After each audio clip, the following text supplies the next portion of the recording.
कि जाइए ओवैसी साहब, आपने कहा आपके बात को हम लब्बैक करते हैं, आपके बात को हम स्वीकार करते हैं और जो भी आपने मांग रखी है वो सब पूरा करते हैं। बहुत ही खूबसूरत संचालन आपका।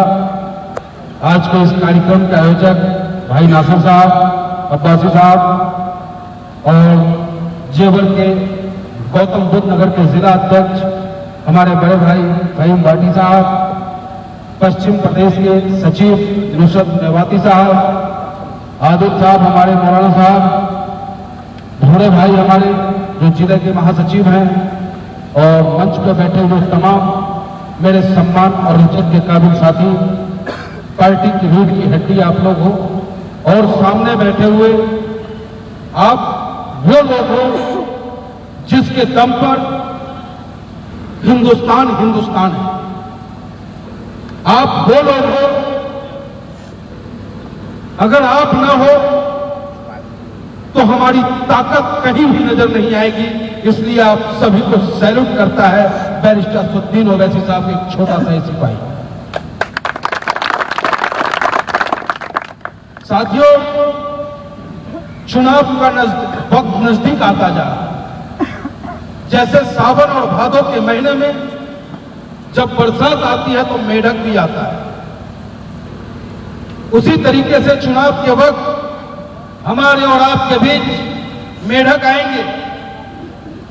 वो मेढक जो नहीं चाहता कि आप आम हिंदुस्तानी, आप कमजोर, आप अपने आप को बेसहारा महसूस करने वाले लोग अपना कोई नेता चुन लो, अपनी कोई ताकत बना लो, आपकी आवाज इतनी ताकतवर हो जाए कि आपकी आवाज को सुनने के लिए यहां का हुक्मरान और यहां का अधिकारी मजबूर हो जाए।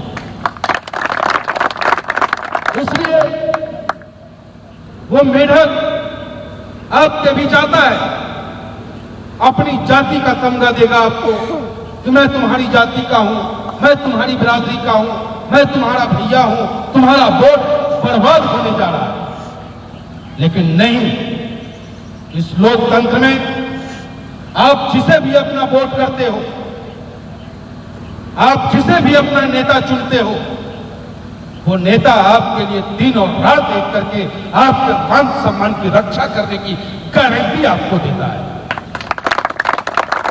और जिस पार्टी से हम लोग ताल्लुक रखते हैं, हमारे पार्टी का मुखिया, हमारे पार्टी के राष्ट्रीय अध्यक्ष बैरिस्टर असदुद्दीन ओवैसी साहब, जिनकी अपनी एक पहचान है, वो शख्सियत है कि आज हिंदुस्तान के किसी भी कोने में बैठ करके, किसी भी चौराहे पे आप सीना ठोक के कह सकते हो कि मैं उस नेता के नीचे काम करता हूं, मैं उस नेता का झंडा बुलंद करता हूं जो नेता ईमानदार।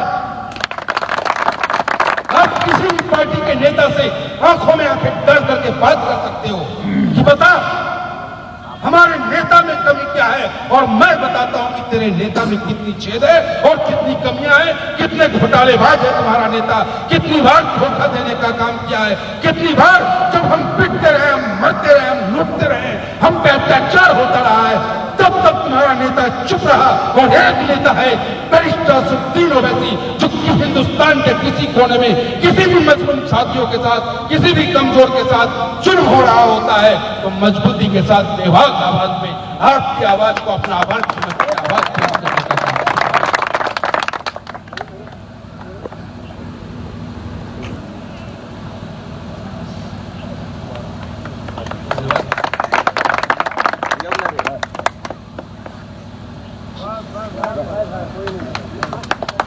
तो साथियों,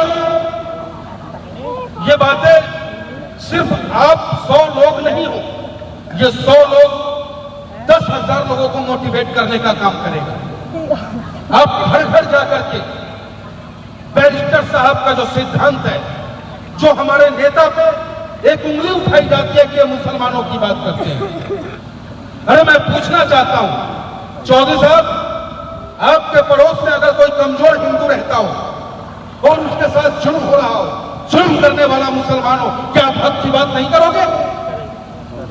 मदद किसकी की जाती है? मदद उसकी होती है जो कमजोर होता है। और इस आजाद हिंदुस्तान में, इस हिंदुस्तान को आजादी दिलाने में हमारे देश के मुसलमान भाइयों का महत्वपूर्ण योगदान रहा।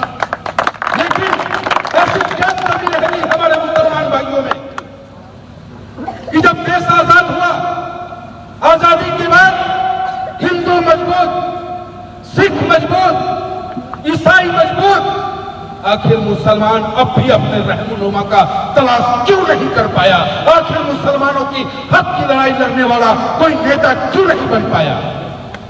तो इसकी वजह है क्योंकि जिस पे हम और आप विश्वास करते हो, जिसे अपना रहनुमा मानते हो, आप अपने वोटों से उसे ताकत देने का काम करते हैं, वो लोग आपके वोट को तो पा लेता है, लेकिन उसके बाद आप पे ही जुल्म करता है और अपने नातेदार रिश्तेदारों को ताकतवर बनाने का काम करता है। और दूसरी तरफ बैरिस्टर सुद्दीन ओवैसी साहब, जिसे अब तक आपने न वोट दिया, न आपसे वो नोट मांगते हैं चंदा के रूप में, वो ये कहते हैं न वो अपने बेटा को यहां से मुख्यमंत्री बनाने वाले, न यहां से वो अपने रिश्तेदार को सांसद बनाने वाले, न ही पंचायत के मुखिया बनाने वाले को।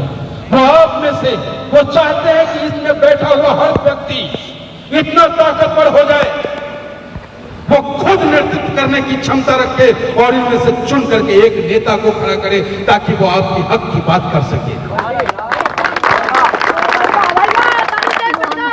आज आप देखेंगे हैदराबाद के अंदर में बैरिस्टर सुद्दीन ओवैसी साहब प्रत्येक साल 17 सितंबर को हम हिंदू धर्म के अनुसार आज भगवान विश्वकर्मा की जयंती है, उसकी भी शुभकामनाएं हम भी देते हैं। ऑल इंडिया में जिसे इत्तेहादुल मुस्लिमीन देता है, बैरिस्टर सुद्दीन ओवैसी साहब देता है, और उसके साथ साथ एक मजबूत संदेश देने का काम हैदराबाद की सरजमी पे वो करते हैं। आज के दिन में तिरंगा यात्रा निकाला जाता है और पूरे हैदराबाद के चप्पे चप्पे में घूमती है, इनकलाब जिंदाबाद, हिंदुस्तान जिंदाबाद के नारे लगते हैं। और ये हमारे नेता से मुसलमान होने पर उंगली उठा करके बात करने का काम करते हैं। हमारे नेता में कमी क्या है? क्या हमारा नेता पढ़ा लिखा नहीं है? क्या हमारा नेता ईमानदार नहीं है? क्या हमारा नेता झूठ बोलने का काम करता है? नहीं। आपने देखा होगा अभी राजनीति में सियासत की ताकत कितनी होती है। अगर सियासत में आपकी भागीदारी है, आपका हिस्सा है सियासत में, तो आप ताकतवर किस तरीके से हो, आपको सम्मान कैसे मिलेगा, इसकी पहचान अभी चंद दिन पहले फैर ब्रांड नेता अकबरुद्दीन ओवैसी साहब ने तेलंगाना की विधानसभा में एहसास कराने का काम किया। याद होगा आपको कि ट्रेन के अंदर में 4 हत्याएं होती है। एक हत्या होता है मीना साहब का, जो ऐसा ही होते हैं, और 3 हत्याएं होती है। एक लड़का होता है बिहार का, एक लड़का होता है राजस्थान का, और तीसरा लड़का जो है वो हैदराबाद का था और मोबाइल की दुकानों में रिपेयरिंग का काम करता था। आप सोचो, बिहार के अंदर में आज जो सरकार है, किसके दम पे है वो सरकार? किसके वोट की ताकत पे बिहार के अंदर में तेजस्वी यादव और नीतीश कुमार सत्ता में बैठा है? लेकिन आज भी उसके परिवार सरकार की बाट चुभ रहा है कि सरकार शायद हमारी सूद लेगा, सरकार हमारे बारे में कुछ सोचेगा। राजस्थान में किसकी सरकार?